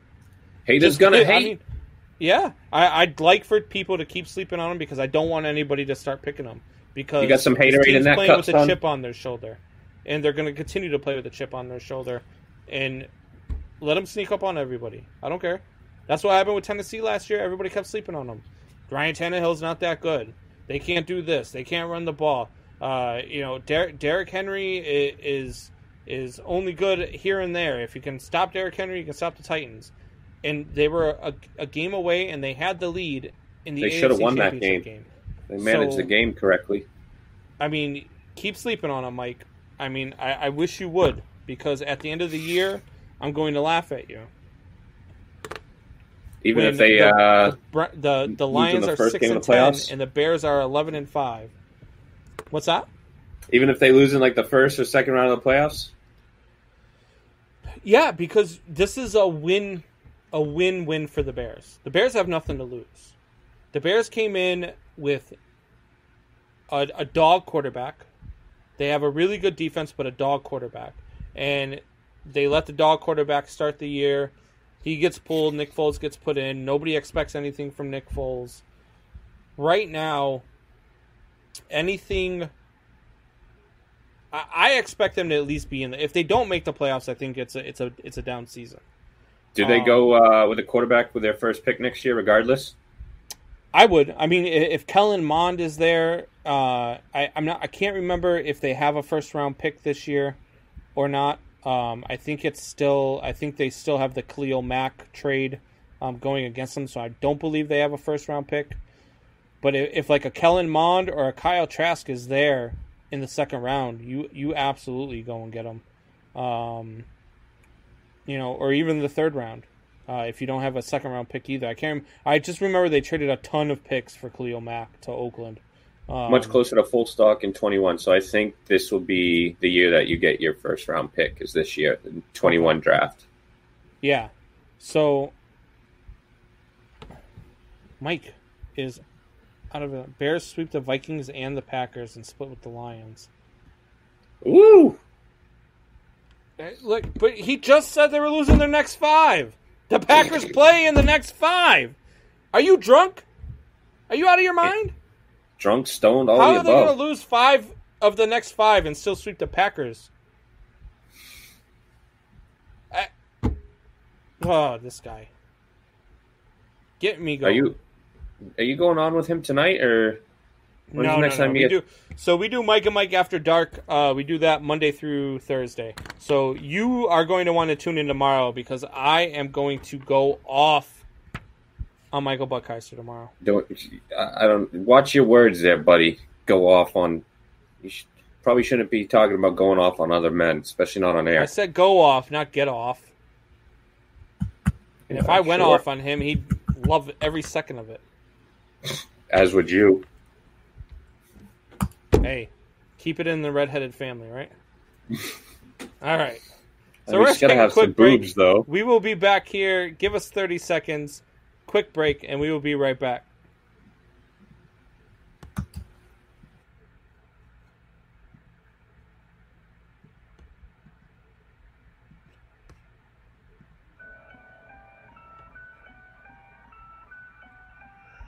ain't gonna take the bait. I ain't gonna vaccinate. I can read between the lines. Billy Gate don't have to say 12, 8, 80. Listen, I wasn't born yesterday. That's the day my mama birthed me. Thank God that ain't yesterday. Gather around, pull up a chair. We gon' have a chat today. I'm cooking up some food, but don't grab a plate, get your napkin straight. Cause it's about to get messy. That's why I ain't dressy. I'm about to spill the beans long as the internet. Let's be skating on something. I sip a cardigan. Risky, I believe in change. Price, I ain't scared of death. Bet me every dollar in your bank account, Billy. I have to kill me, boy. I will it. You let you tip me. I really hope you feel me. Cause I'm really being serious. All right, so we are back. Michael Buckheister gets me going. He is out of his mind. He says he's high on life. Sorry, had a hot dog in my mouth. That does not surprise me whatsoever. I wonder if that hot dog helps him with the stutter or something. I don't know. I don't know what that is. I mean, you would know. You're the one that's choking on them all the time. Hey, I mean, got to do what you got to do. At any rate, so you catch any of the... I mean, you're a UFC guy. Did you catch the fights last night? Yep, I watched it. Yep, absolutely. So, Krut's right hook on Bukowskis was... He's only 24 years old. Look, I'm going to give you a way or no way here. We're not doing way or no way tonight, but I'm going to give you a way or no way here. That right hook kills you and me. I don't think he's able to catch me. but stay with me. If he hits both of us with that right hook, we ain't coming back to life. Maybe a couple of cans of Narcan might bring us back to life, but yeah, we're definitely going to be sitting in the second row of the stadium. I'm going with way there. That I'm dead on the scene. I'm still laying in that spot right there, right where he knocked me out. And That he was right still hook somewhat was conscious. freaking vicious, man. Dude, he is vicious. And not only... And then sits down next to him. Yeah. And then the elbow that the Korean Zombie took. Oh, how and then he's rebounded still alive. from it. Yeah. But he got up and he rebounded from it. That to me is absolutely amazing. Ortega looked like a whole new man yesterday, not just with the lack of hair. But yeah, he's a grappler. He likes to take the neck, but he stood there for all 5 rounds with the Korean Zombie and beat him in his own game. Chip Cannon, who's your team, guy? I really hope you're a Vikings fan or something. Like, please tell me your team. Like, unless you're a Chiefs fan or something. I mean, he's a Bucks who's his fan. Team? Oh, he's a Bucks fan. I have no idea. Oh, Chip, who's your team, buddy? Let us know who your team is, so we can figure out why you're talking smack right now about Bears and Pats fans. So Korean Zombie looked all right last night. Crute looked really good. I have a question though. So you've got a guy in John Jones who just looks like he's going to retire as a champion. Doesn't look like anybody's on his level. He says no smack talk. You don't want to give up your team, huh? Oh, man. I mean, look, at least when I talk smack, like, I can take it too. So, I mean, I would tell you, I tell you who my team is. I rep my team. I don't know. But at any rate, John Jones looks like he's going to retire as a champion. Jones is a beast. Let me ask you this, though. Can Jan Blachowicz shock the world and take him down? Absolutely not. No? No. I mean, I know that Jose Reyes, a lot of people thought that he beat Jones in that decision, and Blachowicz just KO'd Reyes to take that title. Yeah. But no, I mean, Blachowicz is, I think his next fight comes against, Glover Teixeira versus Santos. I think that's the next one. And I think Santos takes care of Teixeira. And I think he takes care of Blachowicz for a second time because he has already taken care of Blachowicz. So I would go with Blachowicz TKO'd Reyes, and I'd go with Thiago Santos or Reyes before I go with Blachowicz to beat Jones, even though Blachowicz took Reyes, to school the other night. But I think Reyes just looked at he took him to and was school, like, and Reyes had just his fight back in February with John Jones, man, went to a decision. exactly. And I think he just thought, hey, I just beat John Jones, even though he didn't get the decision. Everyone says he did and gave him the pat on the back. And I think that just all in his head. I mean, you see it when you win. You get that big ego. And I think it all just got to his head. I think his coaches talked him up and said, you're the champ. This is yours. And I think it all just got to his head. And I think before, the lights turned on, he already, counted it as his win. And you can't do that in this fight game. How was it smack talk when I was restating what the top? All right, Mr. Smart Guy. Just restating what the topic was. No, this was your exact word. How appropriate is a Bears and Pats fan? They're talking about hot dogs in each other's mouth, laughing my ass off. I said you had hot dogs in your mouth. Yeah, probably. You like hot dogs, but whatever. He might like them in other places other than his mouth. I don't know what's going on. If he wants a mean pizza, I can make a hell of a pizza. We could talk about pizza instead of hot dogs. I was just talking about how Combs likes to, choke on hot dogs. I like pizza in my mouth too. Look, I'm a fat kid, man. I like food in my mouth. It don't matter. Hot dogs, pizza, chips, whatever the case is, man. I like food in my mouth. How do you feel about the 5 p.m. Monday game? I like it because I'll be at home.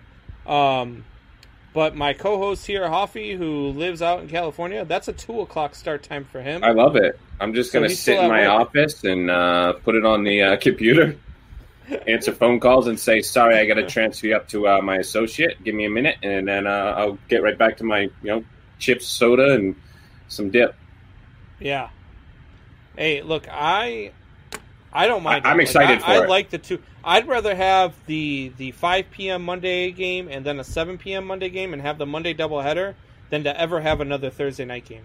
I agree. I like having the double headers, even though it's doesn't work out for me on the West Coast. But it's still nice to have 2 games on a Monday, especially if you're on the East Coast or the Central and you're getting out of work. All right, Ethan gets back to UFC. I like that one. See, there we go. Jones and Adesanya. However, Jones is now moving up to heavyweight, and he's putting on muscle. So I don't know that he, after putting all this muscle on, is going to want to cut down to the 205 weight again. So do we get I think Brock versus John Jones in the heavyweight division? No, I don't think Brock will ever fight again. I think he tasted Mark Hunt's right hook and right fist a couple too many times in that last steroid bout that he won, and I don't think he comes back. He can make money in the WWE to slap a guy across the face instead. But I think if Israel goes ahead and takes out Blachowicz, then I can see Jones cutting down to that weight, and I could see Israel versus Jones, and I would like Israel in that fight. Okay. I think we see them fight eventually. I don't like anybody over John Bones Jones. I just don't. He's like, for me, he's like... he's my favorite, but he's that Israel's guy special. who, until he loses, I don't pick against him. And even when I do when he does lose, I still might not pick against him. What about Khabib? You got Khabib coming this week. He's 28-0. Nurmagomedov is... I know he went not against John Jones, but just talking undefeated fighters. Who do you got for, who do you have on your GOAT for fighters? John Jones or Khabib? Who's more impressive? Jones. Jones is a more impressive fighter career-wise right now. Nurmagomedov is on the list, but Jones is right there. Jones, Anderson Silva, GSP, those guys for me are on top. Khabib's just a boring fighter, and that's why he's number 2. At least Jones makes it fighting. Brock will not go back. He will stay in WWE. Well, Brock already left WWE. He'll be back in the WWE eventually. He always does. It's a love-hate relationship with him. That's his negotiating tactic. It's easy money for him. They don't make him show up to every show, and he gets to show up when he wants and wrestle when he wants. And so I have a picture with Brock Lesnar. I don't know whatever happened to it, and it was before he started with the WWE, and he's just sitting there flexing, and I'm on one arm, and my buddy's on his other arm, and we're both like 10 years old at the time. Dude, he's a beast, dude. Absolute monster. I'd take him one-on-one. Jan only wins by knockout, and Jones doesn't get hit. I mean, that's kind of... I mean, Jones just grabs him by the single leg, takes him down, and just hits him with the hammer fist and the elbows.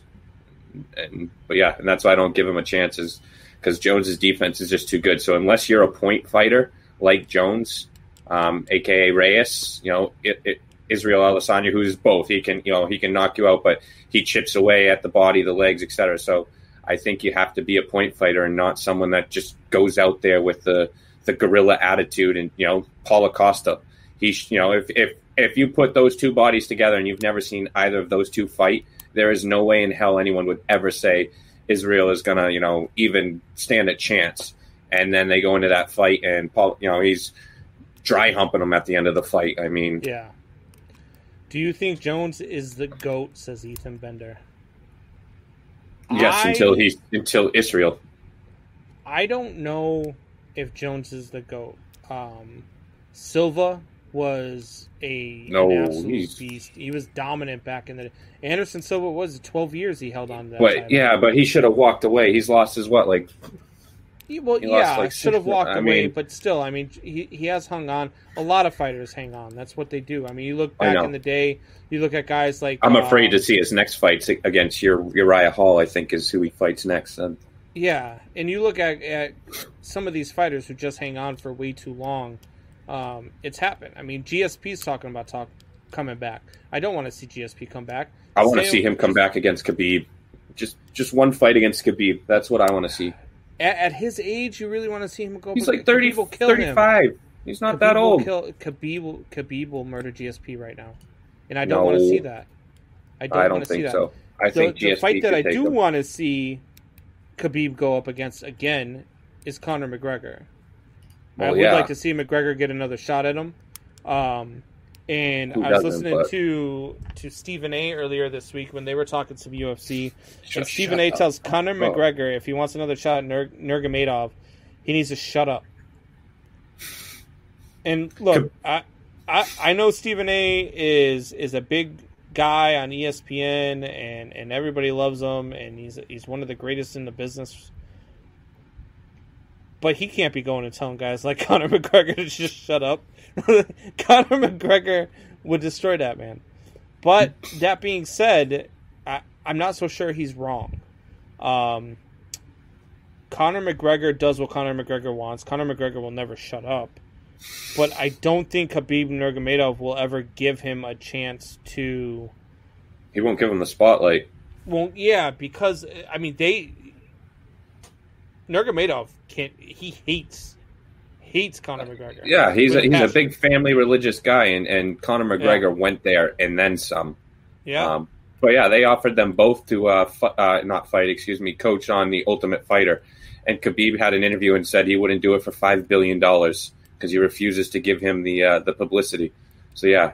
I think Conor needs to just shut up, and unfortunately, he needs to fight Poirier on January 23rd, like they're talking or whatnot. I think, and then whether he fights like Ferguson or fights if all goes as well as everyone thinks, Khabib beats Justin Gaethje. Maybe he fights Gaethje and that earns him the spot. But yeah, I think he needs 2 wins at least before he can even think about asking for Khabib at this point.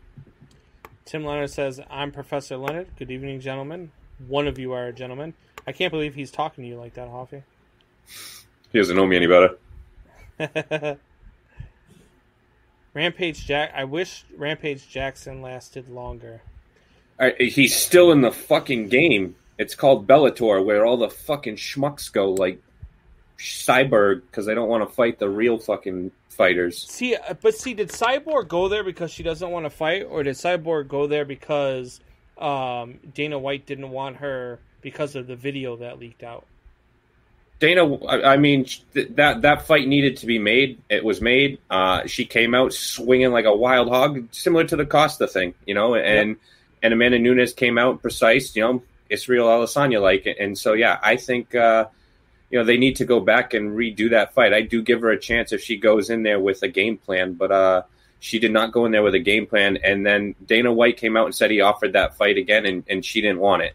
And then she doctored that video between her and Dana White saying, why you tell fans I don't want to fight when I wanted to fight? And Dana says, oh, I never said that. I never said. So yeah, when her team doctored that video, that sealed her fate. But I don't think she wanted to fight Nunes. So even if like that video didn't come out, I don't think Dana White wanted anything to do with the Cyborg business anymore.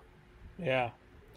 I like and Cyborg. these last two fights, she's looked better than ever. So, and that's why I say I think she could compete with Nunes if she goes with a game plan. Absolutely, wasting away in Bellator. Absolutely. Strikeout Bear says this baseball game is good, bro. Every baseball game is good if you ask me. But yes, this is a phenomenal game right now. The Braves are up 3-2 in the fourth. They've got runners on second and third with nobody out. The Dodgers did too, and they freaking choked on it. Strikeout Beer says, "What's up, Professor Leonard?" Bender says Israel will never be the GOAT because he came to the UFC so late. You think that's true? Doesn't matter. No, not if he fucking dusts everybody the way he is. Yes, he took. I just shit on Silva. He beat Silva, but obviously he was past his prime. But yeah, the Dodgers just got the Braves into a rundown. As they're in a rundown, the runner was going from second to third, and they tagged the guy out in the rundown between third and home, and then threw the guy out at third for a double play. So they now have a runner on first with 2 outs. It was a suicide squeeze play, and the bunt went down right in front of the plate and the catcher, and they ended up with a double play on Dansby Swanson. Did he tag him? I'm not sure he tagged him. But at any rate... Should have let him swing. No, I don't think it's too late in his career, though. I think he can easily... he's already right there on the cusp of being, one of the best. But, if he can if he can beat John Jones, that clearly makes him the best. Which I think that happens at some point. The fight, at least. I don't know if he beats him. Ethan Bender here. He says Khabib kills GSP right now. I agree. I think he kills GSP right now. I think he would probably beat him, but in their prime, who do you got? In their prime, I think that might be the best fight we've ever seen. GSP in his prime was. I mean, even 2 years ago against Bisping, or however many years ago, he looked pretty stellar. Yeah, I love GSP is probably the reason why I love UFC so much. I watched him a lot as he was coming up. I love GSP. The guy was just phenomenal. He's 39. I don't want to see GSP fight Khabib Nurmagomedov right now. I just don't. I didn't realize he was 39. I thought he was still like 36, 37. My fault. Yeah, never mind. He's 39, so. Yeah, I mean, he's my age. I mean, he's in 110% better shape than I am. I mean, Daniel Cormier was 42 and fighting, so I mean. And what's Nurmagomedov? 28? No, he's in his 30s. Is he? Yeah. I thought he was younger than that. No, he's probably 32, yeah. Hoffy, how are you? Says Professor Leonard. No, because on third. I would have made it home the pitch before stealing. Yep. These guys have no clue who I am. Fucking was that Hoffy on third base? How'd he get to third? Was it a triple? Because it would have been in the park for me. You know, was it first to third? Because I'd have been sliding through that catcher's legs like I slid through his ladies. Oh. He would have never made it past second. What's that? Oh boy. The feel? Psh, believe me, we were there before the first drink. Buckheister. Me, you, and Hoffy should get together one time on a softball field, and I'll let you pitch to Hoffy, and I'll shag fly balls, and see how that goes. What's the point of shagging them? Oh, we could even bring a baseball bat out there. That's fine. We'll bring a baseball and a bat. Doesn't even need to be softball. We'll Better go bring baseball. your binoculars. I got a wood bat. Bring one out there and we'll see how it goes. I promise you it does not end well. I've seen this kid play ball. That's the one thing I will not help you at when it comes to talking shit with Hoffy. The kid can play ball. We could go basketball too. Football, I'll go whatever sport you want to go. I will dust you in all of them. Oh, boy. He's a football guy now. So correct me if I'm wrong, Mike, but Mike played Division One. He was a linebacker for, I believe it was Kansas State. All right, well, we'll leave the football game out. Yeah, I mean, we could send. I'll quarterback. I'll have you run a route through the middle and try to throw you on a quick slant and see if he can, if you catch the ball and score, or if he kills you. We'll see what happens. We'll do the cone drills. We'll both lay on our back. You blow the whistle. We both get up, and I got to get past him. Like I said, he doesn't catch me. I don't know. I think I ran a 4.2 40. Well, I don't know what Mike Buckheister runs in the 40, but oh god, it was like the guy's an athlete that people sleep on too. People forget that Buckheister and look, the guy's a kook when it comes to his sports takes, but Buckheister is an athlete, so don't sleep on him. He coaches, doesn't he? Was it high school? Yeah, he coaches high school football in southern Indiana. All right. Well, we might have to think about the basketball game too if he's from Indiana, but I bet you I can still take him. I believe he's from Kansas City. I believe, but I'm not. He can be LeBron. I'll be the Jordan. Oh boy! All right, guys. So we got to 100 subscribers tonight. Strikeout Beer led the charge. What am Hoffy I led winning? the charge. Hoffy went out and stole people's phones and was making them subscribe. So we got to 100. I am going to make a list. We are going to get everybody's names on the list. And on Tuesday's show live, we will run the giveaway for the 3 items that were still in the hat, which again were, where did they go? Michael Vick. The Michael Vick jersey. Was it a Lindsay helmet? The Philip Lindsay helmet, and we had the Lou Brock jersey. So we have the Lou Brock jersey, the Michael Vick jersey, and the Philip Lindsay helmet. And I might even throw another surprise in there for you guys. Whoa. Mr. Nixon speaking here. No. What about the Cardinals helmet? We'll see. What do you mean we'll see? You said if we did it by the episode. That's true. I did say that. You called me out. We the people. We can't go back on the word. All right, and the Cardinals helmet, because we did get to 100 before the show ended. So we will get to all those prizes. We will get winners. I will see if my buddy Chris can come on the show, who runs his own, where I get most of my stuff from, runs his own room, does his own breaks and that type of stuff, runs the randoms. I'll get the list to him and see if he wants to join. We'll promote his page and run all the winners. And we will find ourselves some winners on Friday. Or on Tuesday. So, thank you guys for joining us tonight. Hope you guys had fun. We enjoyed it. We always have fun. It was a good show tonight, guys. Have a good night. Later, Hoffy. Peace out, Triple Shot Nation.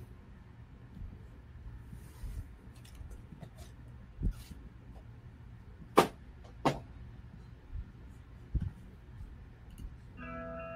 don't know what to say, really. 3 minutes to the biggest battle of our professional lives. All comes down to today.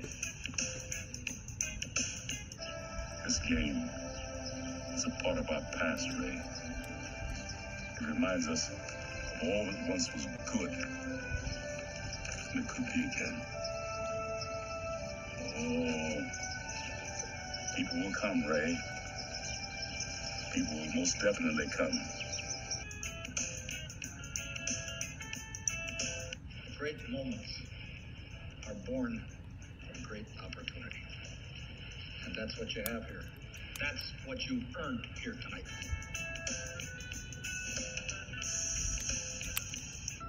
Their time is done. It's over.